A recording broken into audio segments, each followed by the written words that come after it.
top 10 things I've done over the past 20 years as your pastor of this church. Okay. So I'm going to share some fun stats with you and let you just ponder these for a minute.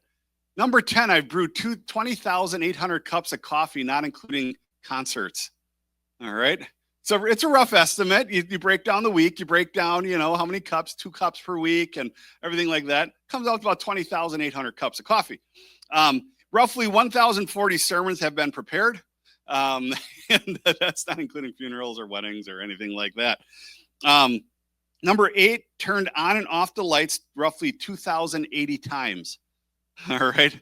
I have done it more in my daughter's room, but anyways, I digress.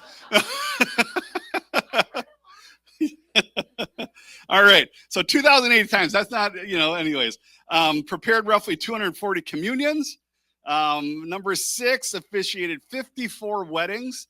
And number 5, I've lost count on funerals. So that's, I didn't do one funeral the whole time I was in Milwaukee. I moved up to Wapaka and we were on the radio for a while, and you get people calling in saying my loved one passed and they wanted you to do it because they listened to you on Sunday mornings. And it was a thing, but yeah, so lost count on that.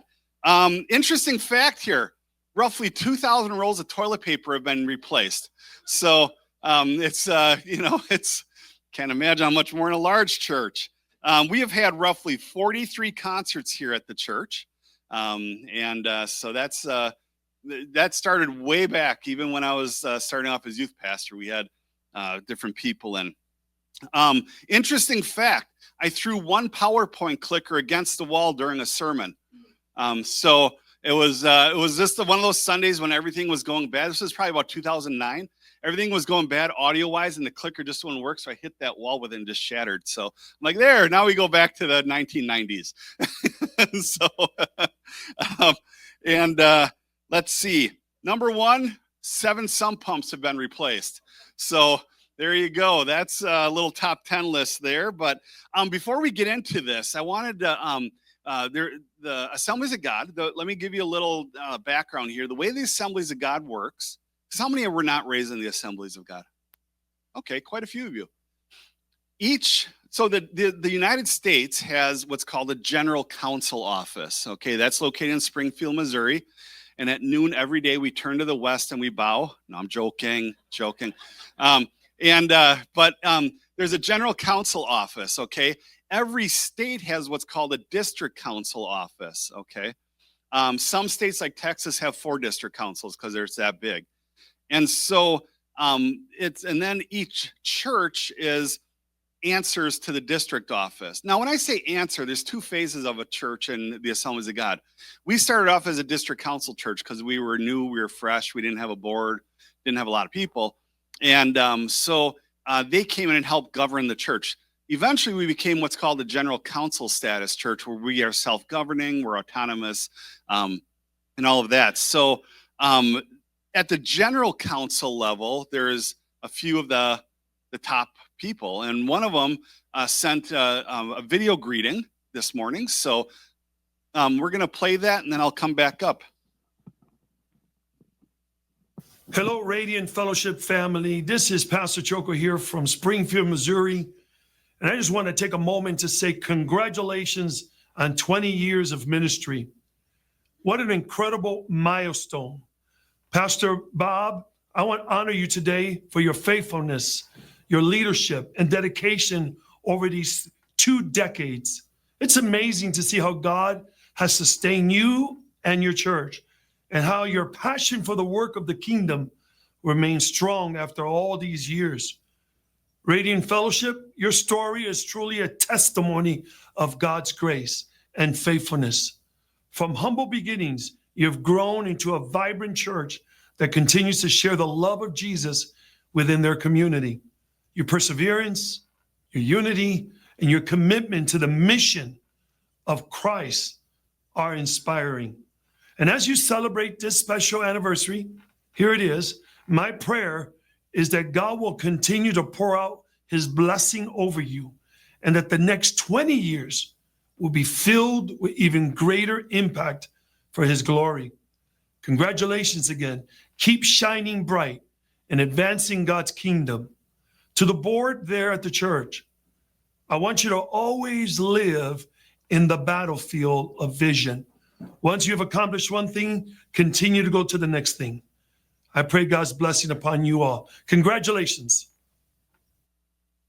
Oh, Pastor Choco, and met him once. He was a pastor in Chicago and then became a district general council of official. So, all right. I had another top 10 list prepared that would have dated back to my early snarky years, but I decided not to read that one. So Carrie's like, that's probably a good thing. But Carrie is here as well. If you don't know Carrie, she was with us for a long time from the beginning on, and that was Teresa clapping. There you go. And has been with us she has been here from probably 2009 or so, I would think, 2008. It was pre-Emma days, yeah. So, yeah. So yeah, it's a pretty awesome thing. So yeah, I'll refrain from my top 10. You know, with any position that you hold, right? And pastors are no different. What happens when you're in a job long enough? What happens? No, you don't go insane. When I rode along with the police officers, as a chaplain, they would say, "You hate to say it, but you get a little cynical at times." And so that was my thing there. But it was, a couple of them was, let's see, Radiant Fellowship. Yes, we are a real church. Okay. Here we go. Let's see. Radiant Fellowship, we're a little church, so don't take us seriously. Radiant Fellowship, that fun church, that's been a compliment to us. And so, yeah, it's Radiant Fellowship. When are we going to do that building expansion? That's a number one question we get asked from guest speakers is, when are you going to expand this building? You know, and it's like, we're probably not. We're 10,000 away from paying it off. And we're on the home stretch, and so it's phenomenal. And so just hearing things over the last 20 years, you start putting things together. But here's what I want to do this morning, though, is I want to share with you our story. Let's go back here. How did we get back to that? Okay. We're going to go back to our story here, okay? Because a lot of you have been a part of this church over the last couple of years. We have people that have been around for a long time, the Skoggs and Sue and Carrie and Dave and Sue, and, just so many of you have been with us from the beginning. But then we have new couples as well. We have new people as well. And sometimes in my messages or in times when I speak, you'll hear me allude back to the rough start and talk about things. And what I wanted to do is I was praying about it. I'm like, how should I address this? And so there's ways that a pastor, just like there's different types of sermons, right? There's textual, there's expository, there's different types of sermons that you can deliver. You can use notes, you can use extensive notes, or you can read it. And I'd never read my sermon really word for word, but today I wanted to, because I wanted to take us down where we came from, because Pastor Choco, no joke, he knows the whole story about this church, okay? He was brought up to speed on what this church was and who it was and how it got started. And so when he said from humble beginnings, he wasn't joking. And when I talk about that on occasion, I realize some of us may not know the whole story. So I thought, you know what? At the 20th, I'm going to do this. I'm going to read and bring us through down memory lane, and then go into and talk about the future as well. And then I'm going to leave that story behind, and maybe we'll revisit it at our 40th anniversary. Okay. I'm joking. Okay. So, because there'll be new people at our 40th, and so I've prepared this, and I would like to read it to you. And again, how do we look at God's faithfulness as a church without thinking about our testimony? Okay? How do you look at your own life and where you're at right now without pausing to think about your own testimony? Book of Revelations, right? How do you overcome the enemy? By the blood of the Lamb and the word of your testimony. Some of those top 10 things that I just shared that were a little snarky, it's very true. when we first started as a church, it really was viewed as a novelty church, that we weren't going to last long. And we did some crazy stuff to stay afloat in order to draw people in. As long as it wasn't illegal, immoral, or sinful, we're doing it, okay? And so we did a lot of crazy things. We had a 40-foot tall inflatable blue elephant on top of the church that said National Porn Sunday on it, okay? And some of us right now are like, what happened there? Come again? Okay, it was from an organization called Triple X Church, and it was to help people be delivered from the addiction of pornography. So they had a national movement called National Porn Sunday. It was clickbait before clickbait was a thing, okay? It would cause people to stop and like look and say, what's going on here?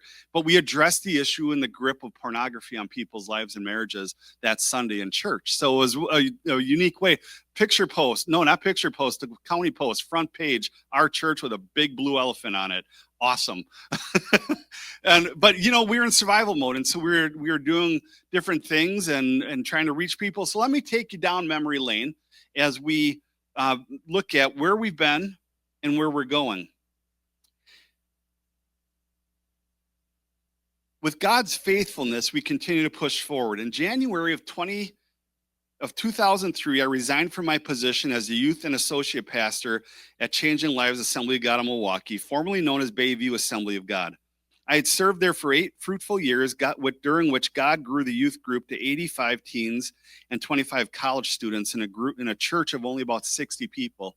You're going to hear me oftentimes say, and I still do to this day, I do my best to say, God did it. Bob didn't. God did. One fall day, I received a call stating that the pastor wanted to meet with me and go for a ride to talk. During that car ride, the pastor admitted that he had experienced a moral failure and ultimately left the church. Afterward, the board made it difficult for me to stay. Just a few months prior, I had been in a church board meeting where the pastor and board accused me of trying to start my own church, given the size of the youth and college ministry. When the interim pastor, who has spoken here a couple of times, took us out to lunch, he asked me, "So, what are your plans now?" I told him we had 3 churches offering us positions, but I really wanted to stay at Changing Lives Assembly of God.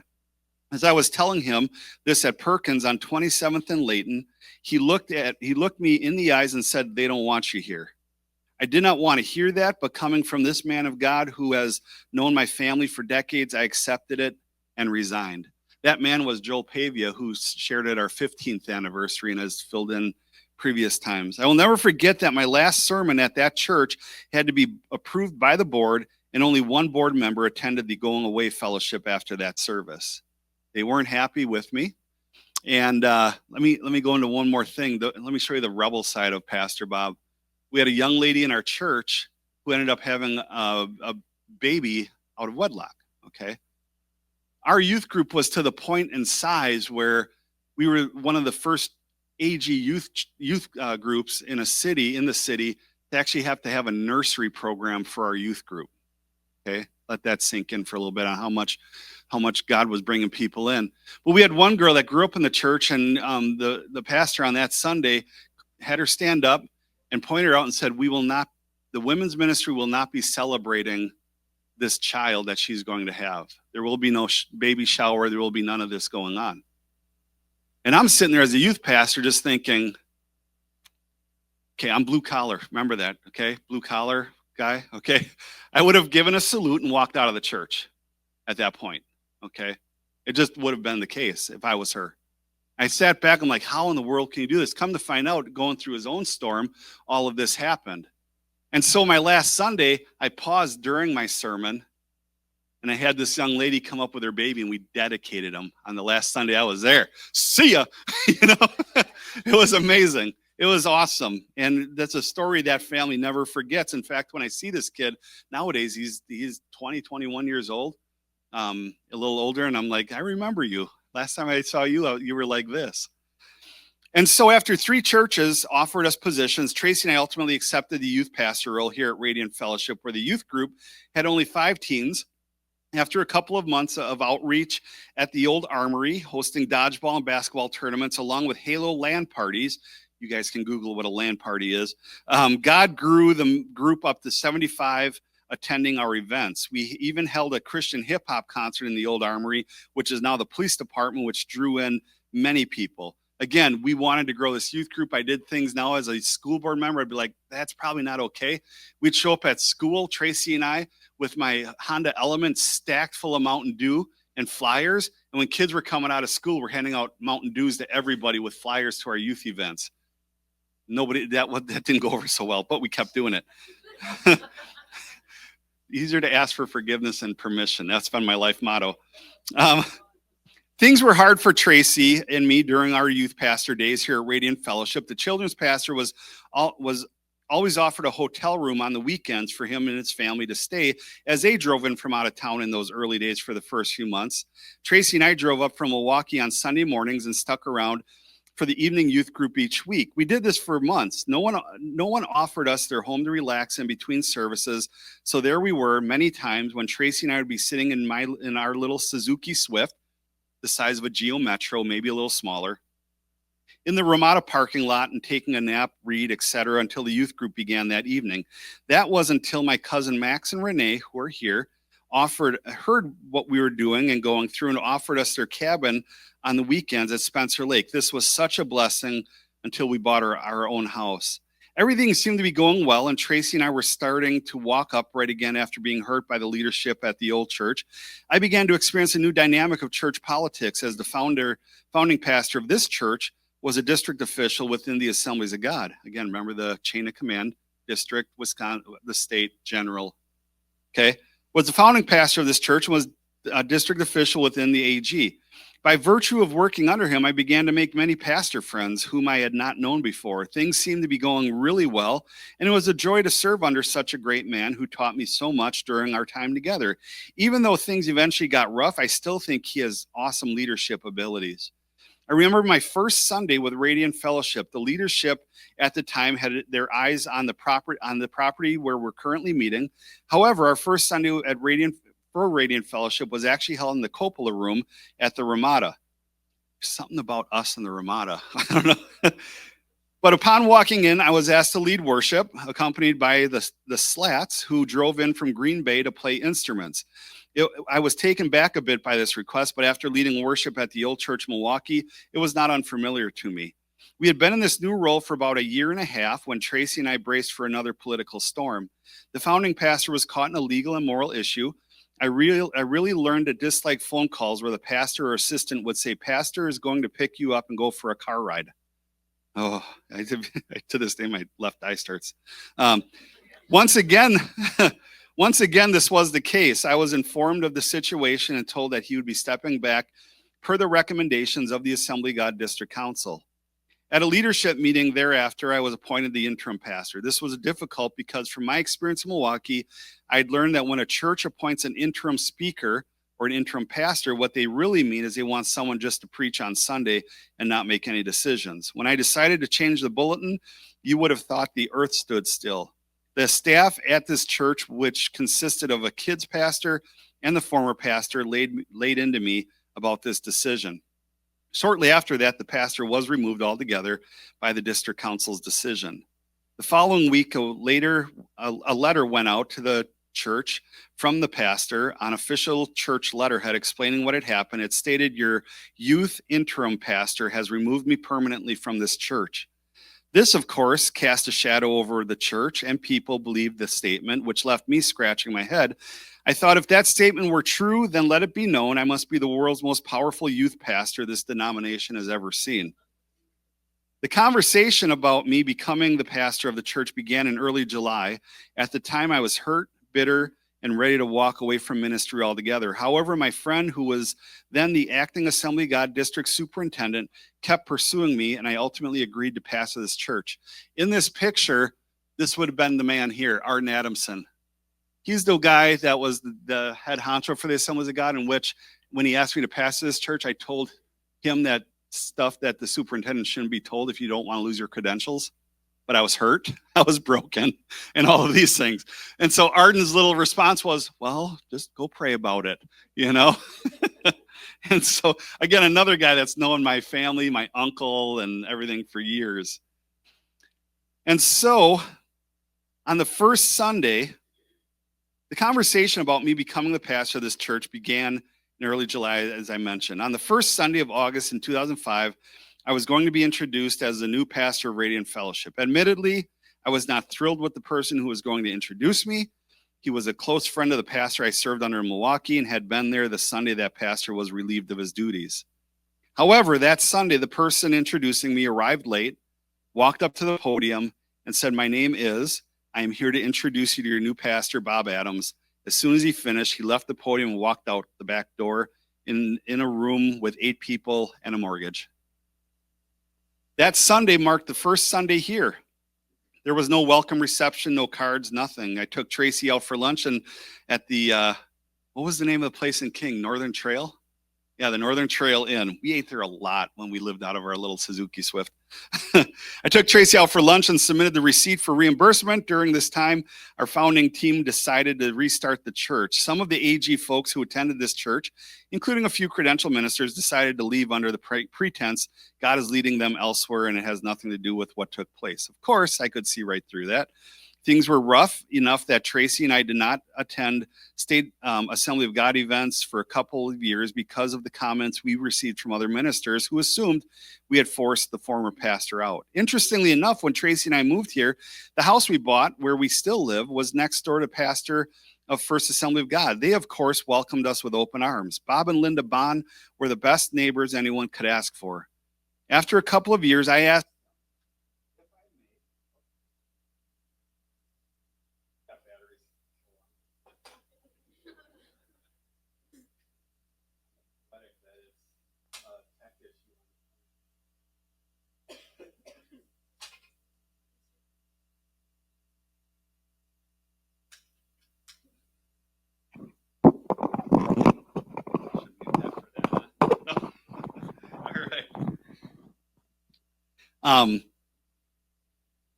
I asked him, if I may, why do some of the folks from your church treat us in our church poorly or not recognize us at all when we say hi? Pastor Bob Bond proceeded to tell me about the underhanded way this church was started. No fault of mine, as we were coming into it without knowledge of all the facts. This church was started without the blessing of First Assembly of God, which is considered the ethical thing to do in a smaller town when a church from the same denomination wants to start a new congregation.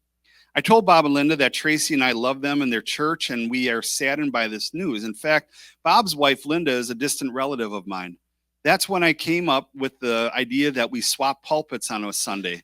And he agreed. I remember standing before First Assembly of God that Sunday, and the first words that came out of my mouth were, "My name is Pastor Bob Adams from Radiant Fellowship, and I apologize." I then spoke about Jacob and how he had discovered his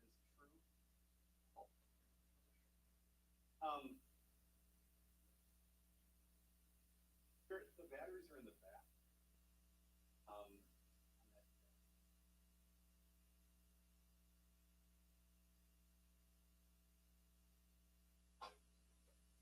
Those batteries sat there so long they died.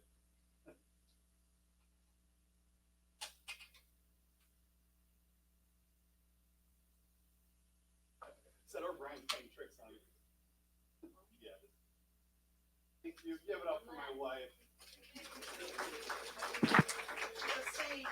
Yes, truly a saint. All right, let's try this again. All right. So, I remember standing before the church and said what I did. And I then spoke about Jacob and how we had to discover this true identity, much like we have had to do. This message was met with a warm reception, and I'm so grateful for that. Looking back at this church, we have had multiple staff members and volunteers. When I arrived, our worship leader was Gary Slatt and his wife, and from Green Bay. And on occasion, and Gary passed away a couple of years ago, but he was an awesome piano player. On occasion, Arden, who I pointed out in the picture, his wife, Glenna Adamson, would play as well. After them, we brought in Stephanie Tim, whose father is a pastor and an internationally known wildlife artist, Sam Tim. Stephanie stayed with us for quite a while and weathered the storm alongside us. When she left, my brother Jake became our worship leader, and in 2009, Mike and Monica Barden took on that role. After their time, Tamara Jacquette became our worship leader in 2013 and has remained faithful for 12 years. Tamara, Jeremy, Val, Deb, and many others were made up that worship team. But this group, Tamara, Jeremy, Val, and Deb, have been on the worship team under Monica, and I believe they were also part of when Jake led as well. So our kids program has also gone through many changes. When we first started here, the church had a family on staff who excelled in kids ministry.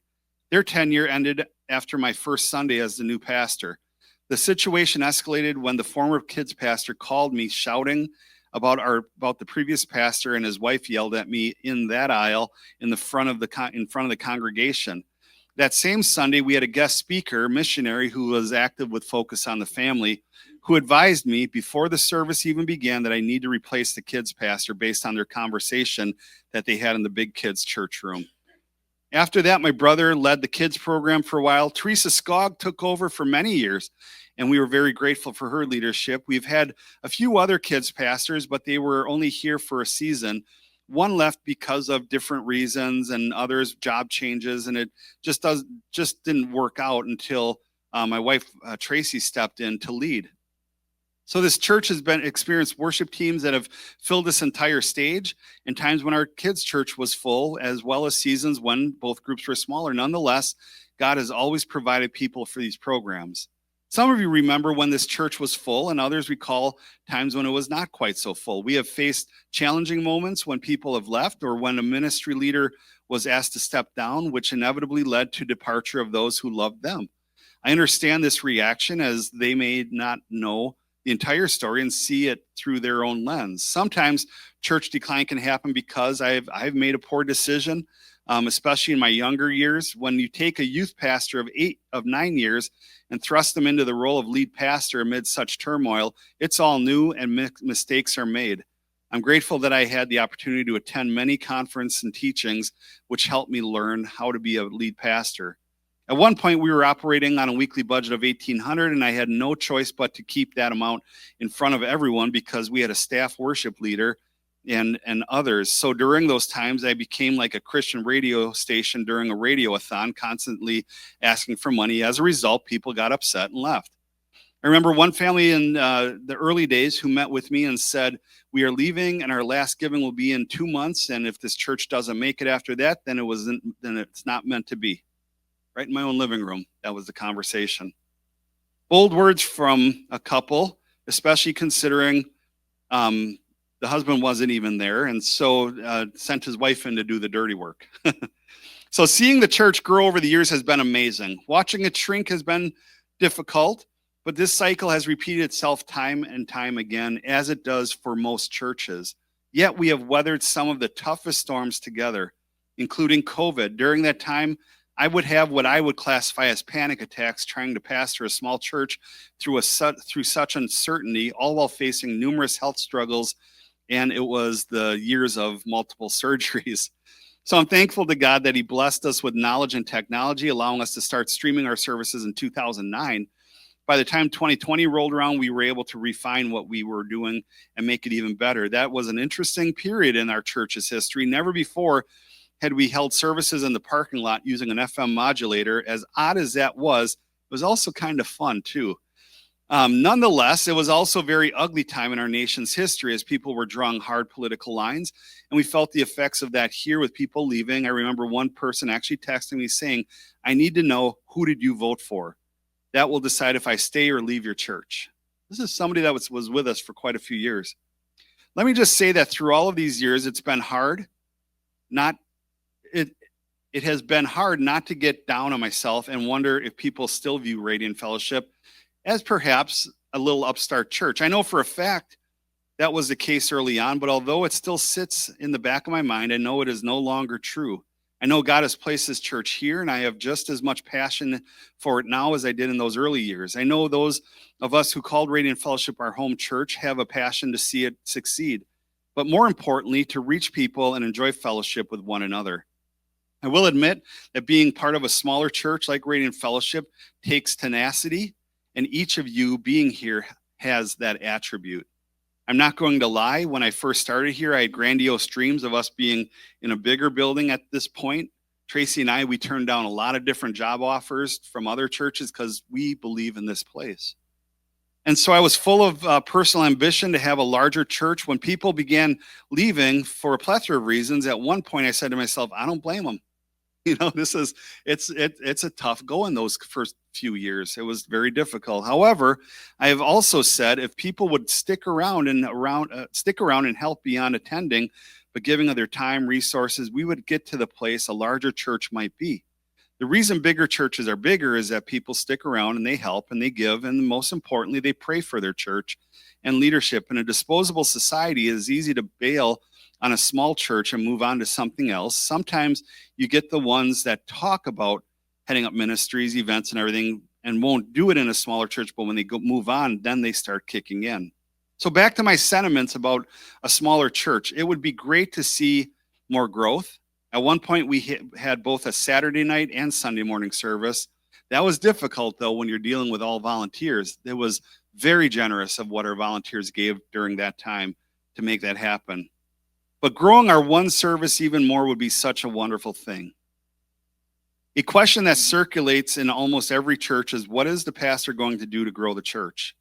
The answer is, first, that Christ said, I will build my church and the gates of hell will not prevail against it. Secondly, as a pastor, I will do my best to facilitate growth and continue to bring new ideas. And third, it's all of our responsibility to invite people to church and encourage them and to be a part of what we are doing. But more importantly, be part of what God is doing. With church growth comes more volunteers to help with the events we hold or want to hold. With church growth comes more resources, which also allows us to bring on additional staff. With growth, we also gain more fellowship opportunities. As I tell the youth group, and Jeremy's told the youth group, the bigger we grow, the more fun we're going to have. That's true most of the time, right? It's very true. This is what I know about this church. We are here for the long haul. When I say we, I mean all of us. I wholeheartedly believe that Radiant Fellowship's best days are still ahead as we continue to seek God's wisdom and plans for this church, because really it is Him we want to hear from. We will do our best with the resources we have to serve one another through our programs, the ministries, and more. We will also continue to serve our community through our Fall Candy Carnival and other outreach opportunities. Together, we're going to continue to pray for God's favor on this church. And so there's our history of how we got to be here on the 20th anniversary. You can't really make that stuff up in those early days. But you look back at that, and that's in the rearview mirror. That's over the horizon, and really don't even like bringing it up anymore. But I think it's important for us as church folk to understand where we came from and what we're doing. And the fact is that this building was really a dream at one point when they were meeting in the Coppola room. Actually, the very first service, before I even came here, the very first church service for Radiant Fellowship was held in the big room downstairs at the Historical Society building. That's where it all started. And then it started meeting in homes and everything, then the Coppola room, and then eventually here. And the building itself was originally a Christian Science building, and two little old ladies owned it, and they were looking to sell it. And during the sale, one of them passed away, and so it was just one little lady that ended up owning the property, and we got it from her. So again, but that was all while I was still the youth pastor at this time. But you know what? Each one of us offers a gift to this place. We really do. We each bring a unique dynamic. There's one thing that's unique about the kingdom of God is that we all come from different walks of life. So some of us have the gift of hospitality. Some of us have the gift of support. Some of us are the ones that we just sit back and say, what do you need prayer for? I'm willing to pray for it. All right, that's the prayer team. Some of us want to be active. We don't necessarily want to work with kids. We don't necessarily want to work with teens. But you know what? If there's something to be repaired on the building, you're in. We have all these types of people. And as we go into the next 20 years, I'm praying that God cultivates that more and more in our church as we continue to serve people and continue to do things for our community. Have we taken a little lull in our outreaches? Yeah, we have. Just because things have gotten, life happens. And so we're looking at implementing more. We will for sure be doing our candy carnival, but we want to implement a couple of more things as we move through the year, because that's really what we're known for, is the outreach church. We love people unconditionally. We serve people, and we've done things in the spring already and stuff. But make no mistake, it is on my radar that we will be doing more outreach. But I'm excited for the next 20 years. I'm excited to see where it goes. I'm excited to see what happens. I'm already grooming Noah to be my predecessor. He's got 3 desks in this building already. And the one downstairs in the one room actually said Pastor Noah. So, but it's an exciting thing to think about, where we're going to be, where we're going, what God has in store for us. But really, it takes all of us, doesn't it? Because this is a building. It's a cool little building, but we're the church. And when we realize that we're the church, we all play a role. We play an exciting role so we give of our time, we give of our resources, we give of our prayers, we encourage one another, we're there for one another. And as we go into this meal together, grab a plate of food and sit down and watch the pictures that scroll through. It's an amazing thing to see and celebrate together. And honestly, in looking back in the last 20 years, what I celebrate most is, number one, God's goodness, that he's brought us this far, that he sustained Tracy and I. Those early days, I didn't plan on really sticking around being a pastor. It was going through my mind a lot. But God's faithfulness is there, and then he brought all of us together to make up this cool church called Radiant Fellowship, each with our own unique gifting. And that's an awesome thing to think about. He knew what this church needed. He knew the people that needed to be plugged in. And so we're excited to see who else is going to be plugged in the short future and the distant future. So let's have the worship team come back up. And the ushers as well, if you wouldn't mind.